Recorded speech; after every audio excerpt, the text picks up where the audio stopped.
الحمدللہ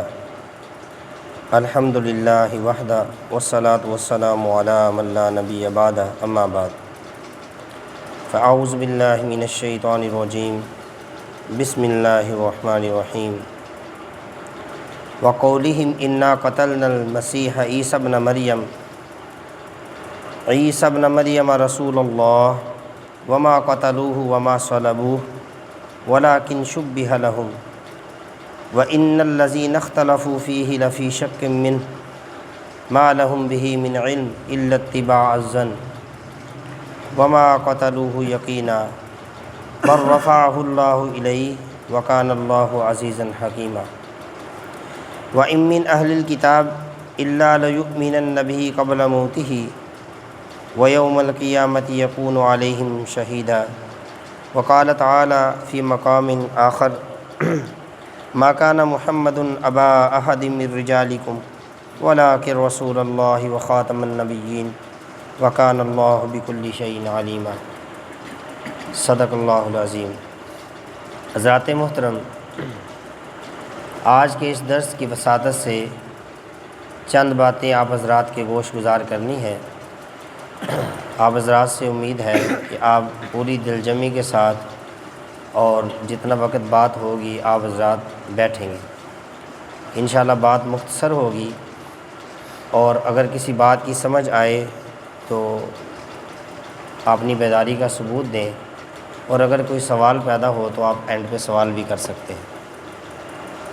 پہلی بات تو ہمارا یہاں جمع ہونا اللہ اور اس کے رسول کی رضا کے لیے ہے۔ سب سے پہلے اپنی نیت کو درست کر لینا چاہیے کہ ہم یہاں بیٹھے ہیں اللہ اور اس کے رسول کی رضا کے لیے بیٹھے ہیں، ہمارا دنیا کا کوئی مقصد نہیں ہے۔ دوسری بات، عقیدہ ختم نبوت بنیادی طور پر کیا ہے؟ عقیدہ ختم نبوت کا مطلب یہ ہے کہ اللہ کریم نے حضرت آدم علیہ السلام سے انبیاء کا جو سلسلہ شروع فرمایا تھا، وہ میرے اور آپ کے آقا حضرت محمد مصطفیٰ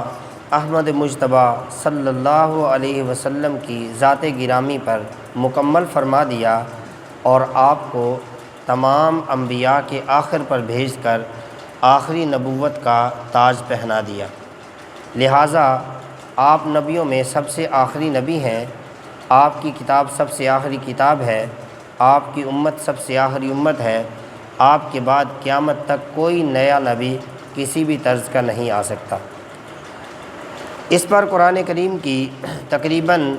110 آیات اور تقریباً جو میجر احادیث ہیں جس کو مفتی شفیع صاحب نے کوٹ کیا ہے، تقریباً 210 بنیادی احادیث اس پر دلالت کرتی ہیں۔ نبی اکرم صلی اللہ علیہ وسلم نے ارشاد فرمایا، ان قریب میرے بعد 30 دجال کذاب جھوٹی نبوت کا دعویٰ کریں گے، لیکن یاد رکھنا میں آخری نبی ہوں، میرے بعد کوئی نبی نہیں ہے۔ جو بھی میرے بعد جھوٹی نبوت کا دعویٰ کرے وہ کذاب اور دجال ہے، نبی نہیں ہو سکتا۔ چنانچہ یہ ایسا بنیادی عقیدہ ہے کہ جس عقیدے کو انتہائی ضروری بات ہے کہ اس کو سمجھا جائے۔ اگر بالفرض والمحال ایک لمحے کے لیے یہ تسلیم کر لیا جائے کہ حضور کے بعد بھی کسی نبی کے آنے کی گنجائش ہے، تو پھر ہوگا کیا؟ بس ایک دو جملوں کے اندر یہ بات سمجھنی ہے۔ اللہ نے انبیاء کا جو سلسلہ شروع فرمایا، علاقے کے اعتبار سے، وقت کے اعتبار سے، لوگوں کے اعتبار سے مختلف اوقات میں اللہ انبیاء بھیجتا رہا۔ جہاں جتنی ضرورت ہوتی تھی نبی بھیج دیا جاتا تھا۔ جب نبی چلا جاتا نیا نبی آتا، بسا اوقات نئی شریعت لے کے آتا، بسا اوقات اس شریعت کی ترویج کے لیے، اس شریعت کے پھیلاؤ کے لیے آتا۔ ہر نئی آنے والی شریعت پہلی شریعت کو منسوخ کر دیتی۔ چنانچہ مثال کے طور پر حضرت موسیٰ علیہ السلام آئے اور انہوں نے تورات لے کے آئے، تو تورات نے آ کر حق کا بول بالا کیا، لیکن اس سے پہلی کتاب زبور کو کل عدم قرار دے دیا گیا کہ اب جو کوئی بھی تورات کی بات مانے گا وہ کامیاب ہوگا، اور جو تورات کی بات نہیں مانے گا وہ کامیاب نہیں ہوگا۔ اسی طرح جب انجیل آئی تو اللہ نے یہ فیصلہ سنا دیا، اب جو کوئی انجیل کو مانے گا تو وہ کامیاب ہوگا، اب تورات بھی قابل ہدایت نہیں رہی۔ پھر جب قرآن کریم آیا تو اللہ نے کہا یہ کتاب ہدایت ہے، اس سے پہلی کتابیں ہیں تو کتاب ہدایت ہیں، تو آسمانی کتابیں ہیں تو برحق، لیکن قابل عمل نہیں ہیں۔ اب جو قرآن کریم کو مانے گا وہ ہدایت پر ہوگا، اور جو کتاب کو نہیں مانے گا وہ ہدایت پر نہیں ہوگا۔ اور یہی وجہ ہے کہ قرآن کریم نے واضح طور پر یہود و نصارہ کو اور دیگر مذاہب کو جہنمی اور کفر پر قرار دیا ہے، اور دین اسلام کے ماننے والوں کو جنت کا حقدار اور جنت کا وارث بتایا ہے۔ اگر بالفرض والمحال جس طرح قادیانی کہتے ہیں، اگر یہ ایک لمحے کے لیے تسلیم کر لیا جائے کہ حضور کے بعد کوئی نیا نبی ہے، تو پھر یہ ہوگا کہ اس کی تعلیمات کو ماننا ضروری ہے، اس کی کتاب کو ماننا ضروری ہے، اس کی جملہ جو روایات ہیں اس کو ماننا ضروری ہے، اور حضور کی جملہ دینی تعلیمات کو چھوڑنا ضروری ہے۔ یہ کفر قرار پائے گا اور وہ دین اور اسلام قرار پائے گا۔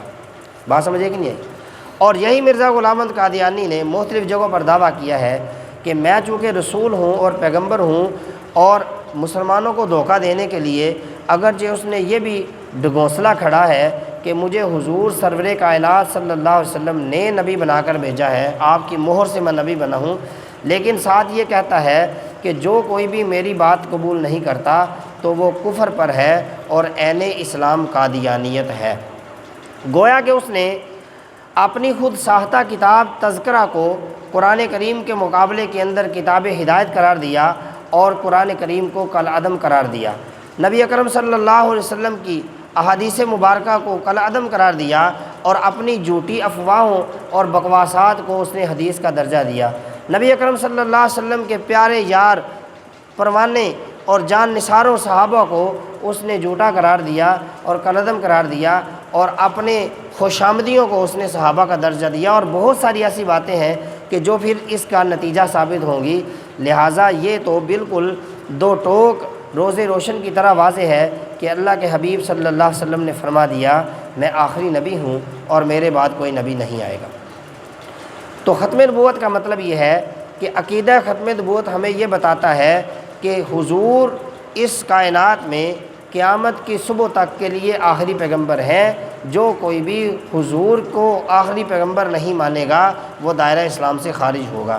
حضور کی لائی ہوئی کتاب آخری کتاب ہے، جو قیامت تک کے آنے والے آخری انسان کے لیے بھی کتاب ہدایت ہے۔ جو کوئی اسے تسلیم نہیں کرے گا تو وہ بھی دائرہ اسلام سے خارج اور کفر پر ہوگا۔ اب آتے ہیں تیسری بات کی طرف کہ مرزا غلام احمد قادیانی نے 1901 کے اندر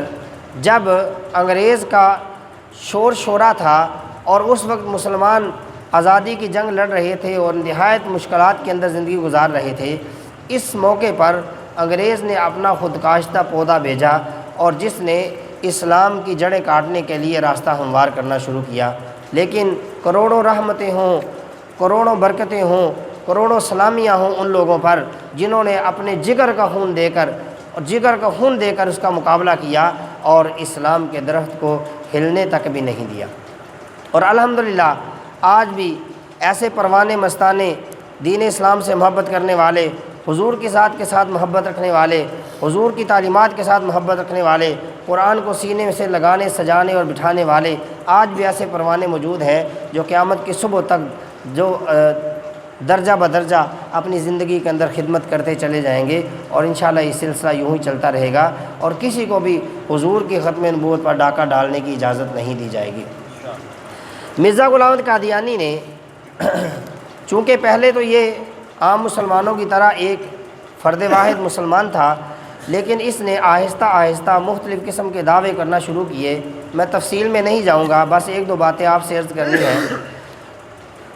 مختصراً یہ کہ 1901 کے اندر اس نے نبوت کا دعویٰ کر دیا، اور اس دعوے کے اندر اس نے صاف طور پر یہ کہا کہ میں آخری نبی ہوں، اور میرے بعد میں آخری نبی ہوں، لیکن میں نبی حضرت محمد مصطفیٰ صلی اللہ علیہ وسلم کی مہر سے بنا ہوں۔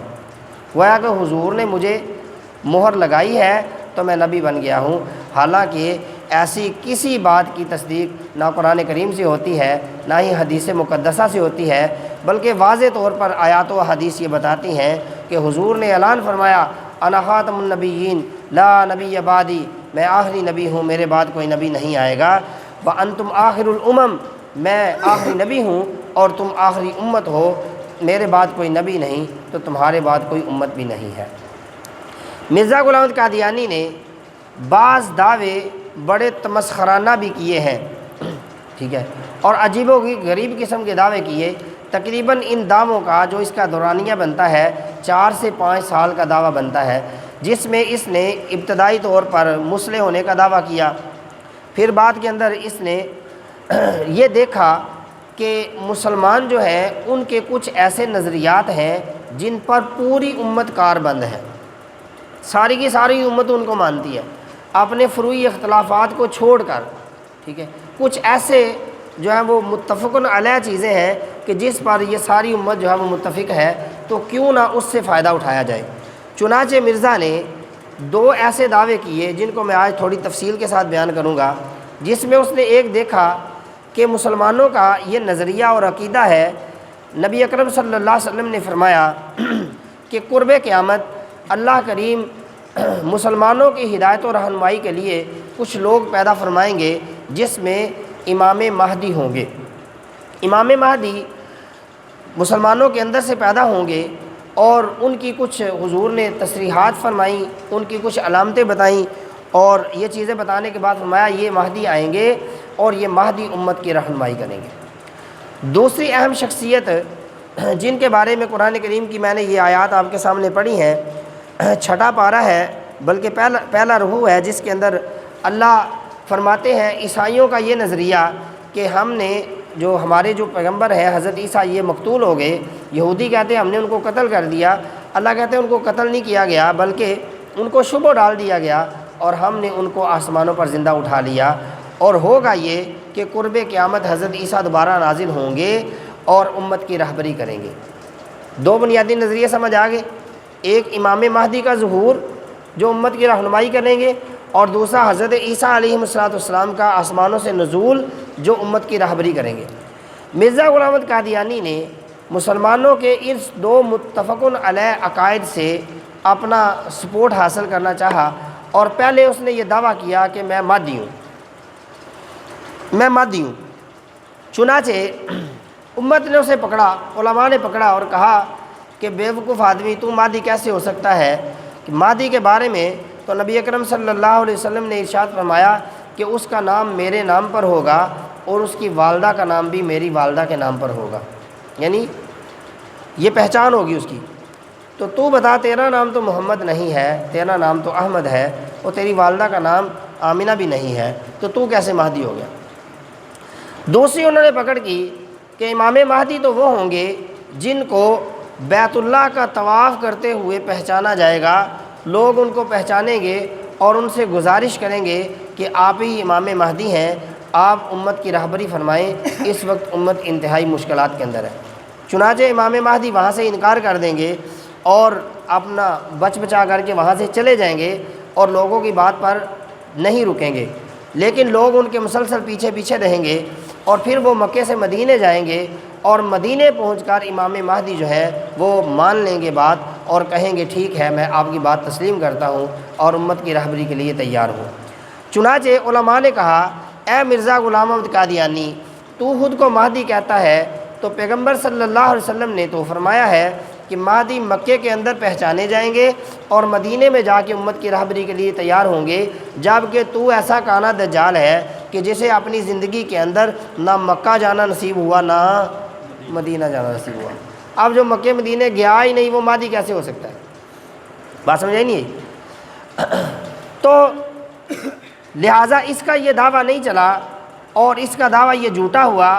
علماء نے کہا کہ دیکھو تو مہدی نہیں ہے، تو اس نے کہا کہ میں عیسیٰ ہوں، کیونکہ مسیح موعود کا جو نظریہ اسلام کے اندر پایا جاتا ہے اس نے اس سے فائدہ حاصل کرنا چاہا اور یہ دعویٰ کر دیا کہ میں وہ ہی عیسیٰ ہوں جس کو اللہ نے آسمانوں پر اٹھایا تھا اور دوبارہ زمین پر نازل کر دیا۔ چنانچہ لوگوں نے پکڑ لیا علماء نے کہا تو بیوقوف ہے کہ پہلے تو نے کہا مہدی اور اب تو کہتا ہے کہ میں عیسیٰ ہوں۔ تو حالانکہ مہدی اور شخصیت کا نام ہے اور عیسیٰ اور شخصیت کا نام ہے، مہدی اور بندے کا نام ہے اور عیسیٰ اور بندے کا نام ہے، تو پہلے کہتا تھا کہ میں مہدی ہوں، اب تو کہتا ہے میں عیسیٰ ہوں، تو اپنی ان باتوں سے معلوم ہوتا ہے کہ تو جھوٹا ہے، اس لیے کہ دو بندے ایک نہیں ہو سکتے اور ایک بندہ دو نہیں ہو سکتے، ٹھیک ہے؟ یا تو مہدی کہنے پہ اڑا رہتا یا تو عیسیٰ کہنے پہ اڑا رہتا۔ پہلے تو نے کہا میں مہدی ہوں اور اب تو نے کہا عیسیٰ ہوں، حالانکہ یہ دو علیحدہ علیحدہ شخصیات ہیں۔ امام مہدی کے بارے میں علیحدہ روایات ان کی پوری پہچان موجود ہے حدیث کے اندر، اور حضرت عیسیٰ علیہ السلام تو آسمانوں سے نازل ہوں گے۔ چلے ایک لمحے کے لیے ہم تجھے جواب دیتے ہیں، تو بتا کہ حضرت عیسیٰ علیہ السلام کے بارے میں نبی مکرم صلی اللہ علیہ وسلم نے واضح حدیث کے اندر فرمایا کہ وہ دمشق کی جامع مسجد کے مشرقی کنارے پر دو فرشتوں کے کندھوں پر ہاتھ رکھے ہوئے اس منارے پر اتریں گے، اور اس وقت امت انتہائی مشکل کے اندر ہوگی۔ مسجد کے اندر نماز پڑھانے کے لیے اقامت کہی جا چکی ہوگی، اور امامت کے لیے حضرت امام مہدی جو ہے وہ آگے بڑھ چکے ہوں گے۔ یہاں دونوں اکٹھے ہو گئے، امام مہدی امامت کے لیے کھڑے ہیں اور حضرت عیسیٰ آسمانوں سے نزول کر رہے ہوں گے۔ اب دو شخصیات ہو گئی نا، تو ایک بندہ تو دو نہیں ہو سکتا کبھی بھی، ٹھیک ہے؟ تو اب تو ہمیں بتا کہ تو کب آسمانوں سے اترا ہے؟ تجھے تو یہاں لوگوں نے پیدا ہوتے دیکھا ہے، اس زمین کے اوپر تجھے گلی ڈنڈا کھیلتے دیکھا ہے، بغیر شلوار کے پھرتے دیکھا ہے، تجھے یہاں لوگ لڑکوں سے بدفعلیاں کرواتے لوگوں نے تجھے دیکھا ہے، سارا کچھ دیکھا ہے، تجھے ڈنڈے کھاتے دیکھا ہے، یہاں تجھے اسکولوں میں پڑھتے دیکھا ہے، تیری بچپن کو، تیرے لڑکپن کو، تیری جوانی کو، سب کچھ کو لوگوں نے دیکھا ہوا ہے۔ تو کس وقت آسمان سے نازل ہوا ہے؟ کن دو فرشتوں کے کندھے پر ہاتھ رکھ کے تو اترا ہے؟ لہذا تو عیسیٰ نہیں ہو سکتا، تو جھوٹا ہے۔ چنانچہ حضرت عیسیٰ علیہ السلام حضرت امام مہدی سے فرمائیں گے کہ آپ نماز پڑھائیں۔ یہ نماز حضرت امام مہدی پڑھائیں گے اور حضرت عیسیٰ امام مہدی کے پیچھے پڑھیں گے۔ اب تو مہدی ہے تو تیرے پیچھے کون سے عیسیٰ ہیں جنہوں نے نماز پڑھی ہے؟ اور اگر تو عیسیٰ ہے تو تیرے آگے کون سا مہدی ہے جس کے پیچھے تو نے نماز پڑھی ہے؟ تو صاف بات ہے کہ تیری اپنی باتیں بتاتی ہیں کہ تو اس سے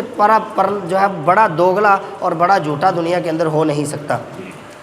تھوڑا آگے چلتے ہیں۔ اللہ کے حبیب صلی اللہ علیہ وسلم نے ارشاد فرمایا جب عیسیٰ علیہ السلام آئیں گے تو اس وقت پوری دنیا کے اندر جتنے بھی لوگ ہوں گے وہ صرف اور صرف ایک دین پر ہوں گے، باقی سارے کے سارے دین ختم ہو جائیں گے، سارے دین ختم ہو جائیں گے، صرف ایک دین باقی رہ جائے گا۔ جب وہ پیغمبر جس کو ماننے والے لوگ عیسائی آج دنیا کے اندر کم از کم 33% ہے، اور عیسائیت دنیا کا سب سے بڑا مذہب ہے اور وہ صلیب کو مانتے ہیں، جب عیسیٰ خود آ جائیں گے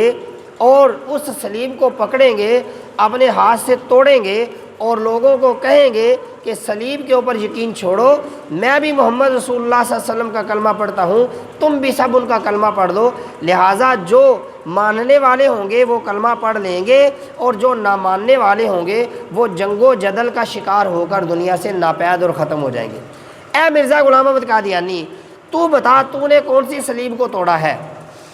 اگر تو عیسیٰ ہے تو تو نے کون سی صلیب کو توڑا ہے؟ اگر تو عیسیٰ ہے تو تیرے زمانے کے اندر ساری دنیا کون سے ایک دین پر جمع ہو گئی ہے؟ اگر تو عیسیٰ ہے تو تیرے زمانے کے اندر کون سی ایسی بڑی لڑائی ہوئی ہے جس کے اندر حق جیت گیا ہو اور باطل ہار گیا ہو؟ ٹھیک ہے، کون سی ایسی؟ لہٰذا کوئی ایسی بات نہیں ہے، یہ ساری باتیں تیرے خلاف جاتی ہیں جو تو نے خود کہی ہوئی ہیں۔ نبی مکرم صلی اللہ علیہ وسلم نے فرمایا حضرت عیسیٰ علیہ السلام کے زمانے کے اندر جب حضرت عیسیٰ پر ایمان لانے والے حضرت عیسیٰ کے ساتھ ہوں گے تو ان کی تعداد زیادہ نہیں ہوگی، گنتے کے کچھ لوگ ہوں گے، چند سو ہوں گے، ہزاروں کے اندر بھی نہیں ہوں گے، اور باقی تمام کے تمام جو ہیں وہ کچھ جنگ و جدل کے اندر مارے جائیں گے، اور اس زمانے کے اندر یاجوج ماجوج کا خروج ہوگا۔ وہ سد سکندری جو ذوالقرنین نے بنائی ہے اسے توڑ دیا جائے گا، اور یاجوج ماجوج باہر نکلیں گے اور پوری دنیا پر پھیل جائیں گے، اور دنیا کے اندر سے ساری کی ساری ہری چیزیں، پانی، انسان، چرند پرند، ہر چیز کو تباہ و فنا برباد کر دیں گے۔ ہاں، مکہ مکرمہ اور مدینہ کے اندر داخل نہیں ہوں گے، اور اسی طرح جوتی پہاڑ پر نہیں چڑھیں گے جس پر حضرت عیسیٰ اپنے کرم فرماؤں کو لے کر وہاں پر تشریف فرما ہوں گے۔ اور پھر یہ یاجوج ماجوج مارے جائیں گے، اور اللہ تبارک و تعالیٰ پرندوں کو بھیجیں گے اور سارے کو اٹھا کے لے جائیں گے، اور یوں زمین سے کفر کا خاتمہ ہو جائے گا، اور صرف ماننے والے چند مسلمان رہ جائیں گے۔ تو اے مرزا غلام احمد قادیانی، بتانا تیرے زمانے کے اندر کون سے یاجوج ماجوج نکلے ہیں، کون سا دنیا کے اندر سے کفر کا صفایا ہو گیا ہے؟ نبی اکرم صلی اللہ علیہ وسلم نے فرمایا، حضرت عیسیٰ جب وفات پائیں گے تو روضہ رسول کے اندر اس وقت 3 قبریں ہیں، ایک نبی اکرم صلی اللہ علیہ وسلم کی، اور 2 آپ کے جگری یاروں سیدنا صدیق اکبر اور سیدنا فاروق اعظم رضی اللہ تعالیٰ عنہ کی ہے، اور ایک قبر کی جگہ باقی ہے۔ نبی اکرم صلی اللہ علیہ وسلم نے فرمایا کہ کل قیامت کا دن جب حضرت عیسیٰ نازل ہوں گے تو حضرت عیسیٰ کی تبھی وفات ہوگی، شادی کریں گے، بچے ہوں گے، تبھی وفات ہوگی، اور ان کو روضہ رسول کے اندر دفن کیا جائے گا۔ اور مرزا غلام احمد قادیانی، میرے پیغمبر تو سچے ہیں، ان کی زبان سے تو صرف سچ نکلتا ہے۔ جب انہوں نے کہہ دیا ہے کہ عیسیٰ جو ہے وہ روضہ رسول کے اندر دفن ہوں گے، تو جو عیسیٰ ہوں گے وہ دفن ہوں گے، اور جو عیسیٰ کی شکل کے اندر دجال ہوگا وہ ٹٹی خانے میں مرے گا انشاءاللہ۔ نبی اکرم صلی اللہ علیہ وسلم نے فرمایا جب حضرت عیسیٰ نازل ہوں گے تو اس وقت دجال کا ظہور ہو جائے گا، اور حضرت عیسیٰ مقام لد پر دجال کو خود قتل کریں گے۔ اے مرزا غلام احمد قادیانی، تو بتا، اگر تو عیسیٰ ہے، تیرے زمانے میں کون سا دجال نکلا ہے؟ تیرے زمانے میں کون سا دجال نکلا، اور تو نے کس دجال کو قتل کیا ہے؟ حالانکہ ایسی کوئی بات بھی نہیں ہے۔ یہ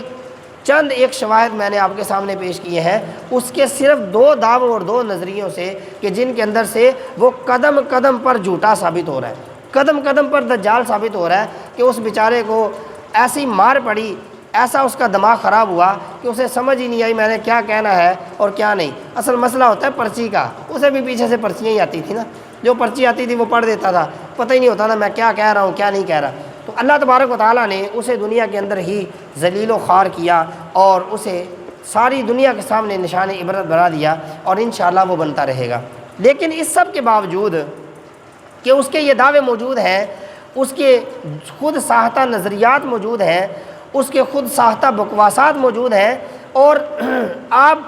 پوری تاریخ انسانی کا مطالعہ کر کے دیکھیں کہ کسی پیغمبر نے کبھی کسی جانور کو بھی گالی نہیں دی، حالانکہ یہ ایسا بدقماش ہے کہ جس نے عام لوگوں کو اتنی غلیظ اور بدترین گالیاں دی ہیں کہ جس کا تصور بھی کرنا انسان سے محال ہے۔ مسجد کے اندر بیٹھ کر قرآن کریم آگے رکھ کے باوضو ہو کے ایسی اس کی غلیظ بکواسات کا یہاں ذکر کرنا، یقین کرے دل ہی نہیں مانتا۔ میں جب مطالعہ کر رہا تھا آج کے درس کے لیے تو اس میں اس کی بکواسات کا ایک پورا پیج میرے سامنے آیا، تو پہلے میرا ارادہ تھا کچھ آپ کے سامنے ذکر کروں گا، لیکن یقین کرے پھر دل نہیں مانا کہ ہم تو مسلمان ہیں، ہمیں تو پتہ ہے وہ گندا ہے، غلیظ ہے۔ اس نے اللہ کے بارے میں، پیغمبر صلی اللہ علیہ وسلم کے بارے میں، آپ کی ازواج کے بارے میں، خصوصاً سیدنا علی المرتضیٰ کے بارے میں، سیدہ فاطمہ الزہرا کے بارے میں یقین کریں میں پڑھ رہا تھا، مولانا نے حضرت فاطمہ رضی اللہ تعالیٰ عنہ کے بارے میں جو اس نے بکواس کی ہے اس کو کتاب کے اندر کوڈ ہی نہیں کیا،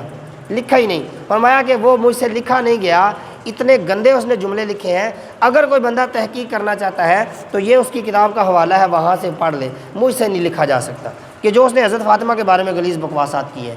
تو ایک ادنا مسلمان سے لے کے، ادنا انسان سے لے کے بڑی بڑی شخصیات تک اس نے بکواسات کیے ہیں۔ ایسے غلیظ انسان کا پیغمبر تو کیا،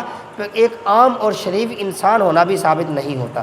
پیغمبر ہونا تو بڑی دور کی بات ہے، وہ ایک عام انسان اور شریف آدمی بھی ثابت نہیں ہوتا۔ تو خلاصہ کلام یہ ہے، یہ سب کچھ ہے اور اس جیسا اور بہت کچھ بیان کرنے کو ہے، لیکن اس کے باوجود بھی آج پوری دنیا کے اندر قادیانیت دندراتی پھر رہی ہے۔ دیکھیں نا، جس کے پاس بولنے کے لیے کچھ بھی نہ ہو، بیان کرنے کے لیے کچھ نہ ہو، جس کی کتابیں جو ہیں وہ زہر اگلتی ہوں، گند کا پلندہ اور جو ہے وہ گند کا ڈھیر ہوں، ایسے فرقے کو تو خود ہی ڈوب کے مر جانا چاہیے۔ ان کو تو بولنا ہی نہیں چاہیے کہ لوگ ہمیں کیا کہیں گے، لیکن اس سب کے باوجود آج بھی دنیا کے اندر جو قادیانیت ہے وہ پھر بھی کہیں نہ کہیں پنپتی نظر آتی ہے۔ اور چلے ہمیں نہیں، اسلامی ممالک کے اندر نہیں، لیکن جو یورپینز ہیں ان کو تو مسلمانوں کی اس ترقی کے اندر یہ خلل ڈالتے ہوئے اچھے لگتے ہیں، اس لیے وہ ان کے ساتھ بھرپور تعاون بھی کرتے ہیں اور ان کی بھرپور مدد بھی کرتے ہیں۔ لہٰذا قادیانیت آج بھی دنیا کے اندر پھر بہرحال دندراتی نظر آتی ہے۔ لیکن ایک مسلمان ہونے کے ناطے ہمیں اس بات کا یقین ہے کہ یہ چند سانسیں ہمیں عطا ہوئی ہیں،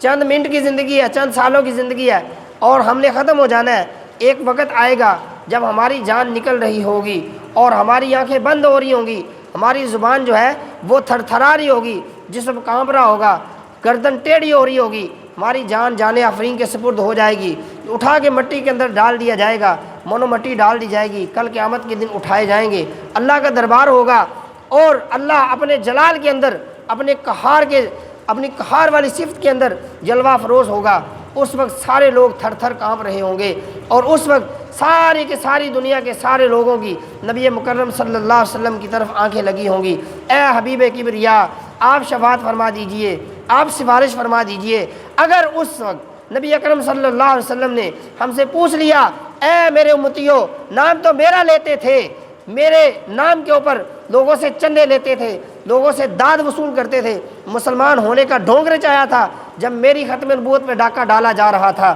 جب میری ازواج کو برا کہا جا رہا تھا، جب مجھ پر تانے کسے جا رہے تھے، جب میرے صحابہ کو برا کہا جا رہا تھا، جب میری کتاب کی توہین کی جا رہی تھی، جب میری احادیث کا مذاق اڑایا جا رہا تھا، تم کہاں تھے اس وقت؟ تمہاری غیرت کہاں تھی اس وقت؟ تم نے کیا کیا اس وقت؟ تم نے کس کا مقابلہ کیا؟ تم میدان کے اندر کیوں نہیں آئے؟ تم اپنی طاقت کے مطابق، تم اپنی حمیت کے مطابق، تم اپنی جرأت کے مطابق تم معاملہ کرتے تو صحیح نا۔ تمہارے پاس پیسہ تھا، لگایا کیوں نہیں؟ پیسہ نہیں تھا، جان تو تھی نا، جوانی تو تھی نا، عزت تو تھی نا، قوت تو تھی نا، وقت تو تھی نا۔ یہ سارا کچھ ہونے کے باوجود تو نے میری عزت و توقیر کی خاطر کیا لگایا ہے؟ آج کس منہ سے میرا سامنا کرو گے؟ کیا اس وقت ہم حضور سے شفاعت کے امیدوار ہو کے سامنے آئیں گے؟ اگر ہم نے آج یہ چند سانسیں حضور کے دین اور حضور کی ذات کے لیے قربان نہیں کی، یقین جانیں آج دنیا کے اندر تو ہم ذلیل و خوار ہو ہی رہے ہیں، کہیں ایسا نہ ہو کل حضور کے سامنے جب حضور کا دیدار کرنے کا وقت ہو، اس وقت ہمیں دور کر کے دور کر دیا جائے، جاؤ دفع ہو جاؤ، جس طرح دنیا کے اندر تمہیں میری کوئی پرواہ نہیں تھی، آج مجھے آخرت کے اندر تمہاری کوئی پرواہ نہیں ہے۔ بات سمجھے نہیں آئی؟ تو کہیں ایسا نہ ہو جائے۔ اس لیے میرے دوستوں، میرے بزرگوں، حضور کی ختم نبوت ہر مومن ایمان والے کی ذمہ داری ہے کہ وہ اس کی حفاظت کرے، اس کے لیے اپنا جان، مال، وقت، عزت، آبرو سب کچھ لگا دینا، یقین کریں دنیا کا بہت سستا سودا ہے، بہت سستا سودا ہے۔ اگر ہم نے اس ختم نبوت کی خاطر، حضور کے دین کی خاطر، حضور کی ختم نبوت کی خاطر اپنا کچھ لگا دیا، اللہ نے اس کو قبول کر لیا، ہماری نجات کے لیے کافی ہے۔ تو میرے بھائیو، دوستو، بزرگوں، جب بھی ختم نبوت کی طرف سے اور اس یونٹ کی طرف سے آپ کو آواز لگائی جائے، مجھے امید ہے کہ آپ حضرات اس پر لبیک کہیں گے نا جی؟ انشاءاللہ اپنے جان، مال، عزت، آبرو، وقت کو حضور کی ختم نبوت کے لیے، حضور کی ناموس کے لیے ہمدن تیار رہنا چاہیے۔ میں غیرت مند ہوں، میں جوان ہوں، میں بہادر ہوں، مجھے غصہ آتا ہے، مجھے جوش آتا ہے جب مجھے میری ذات پہ کوئی بات کرتا نظر آتا ہے، جب میری اولاد کو کچھ کہتا ہے، جب میری ماں پہ کوئی بات کرتا ہے، جب میرے باپ کو کوئی برا کہے، جب میری ذاتیات پہ کوئی اترے، مجھے غیرت بھی آتی ہے، مجھے غصہ بھی آتا ہے، میں جوشیلا بھی ہو جاتا ہوں، میں مرنے مارنے پہ تل جاتا ہوں۔ لیکن کیا بات ہے، ایمان کو ٹٹول کے دیکھے، خون کو پھرول کے دیکھے، کٹ لگا کے دیکھے، خون کی سرخی کہیں ختم تو نہیں ہو گئی ہے کہ مجھے جب حضور کی بات، حضور کی نموز، حضور کی ختم نبوت کی بات آتی ہے تو مجھے کیا ہو جاتا ہے؟ سویا رہتا ہوں، غیرت ساتھ نہیں رہتی، کاروبار سامنے آ جاتا ہے، بیوی بچوں کے خیال آنے لگتے ہیں، یہ ساری چیزیں مجھے کیوں سامنے آ جاتی ہیں؟ میرے اندر ایمان جو ہے وہ کس قدر قوت والا ہے؟ کیا ایمان مر تو نہیں چکا؟ کیا ایمان کا صرف نام ہی تو نہیں رہ چکا؟ تو بھائیو، دوستو، بزرگوں، آپ حضرات سے ایک گزارش ہے کہ 7 ستمبر کو انشاءاللہ تعالی علی پور کے اندر ختم نبوت کے عنوان سے سالانہ ریلی کا انعقاد کیا گیا ہے۔ آپ حضرات کے علم میں ہے، اشتہارات سے آپ کو پتہ چل چکا ہے، اور آپ کے علماء نے، مقامی علماء، خطباء نے بھی آپ سے گزارش کی ہے۔ میں بھی آپ سے یہ گزارش کرنے آیا ہوں کہ آپ ہماری آواز پر لبیک کہیں۔ دیکھیں بھئی، ہماری ذات کے لیے نہیں، ہم کیا ہیں؟ ہمیں تو کوئی دنیا کے اندر دو گلیوں کے اندر نہیں جانتا، ہم جن کی بات کر رہے ہیں ان کی بات بڑی ہے، ہماری کوئی شخصیت نہیں ہے، ہماری کوئی ذات نہیں ہے۔ آپ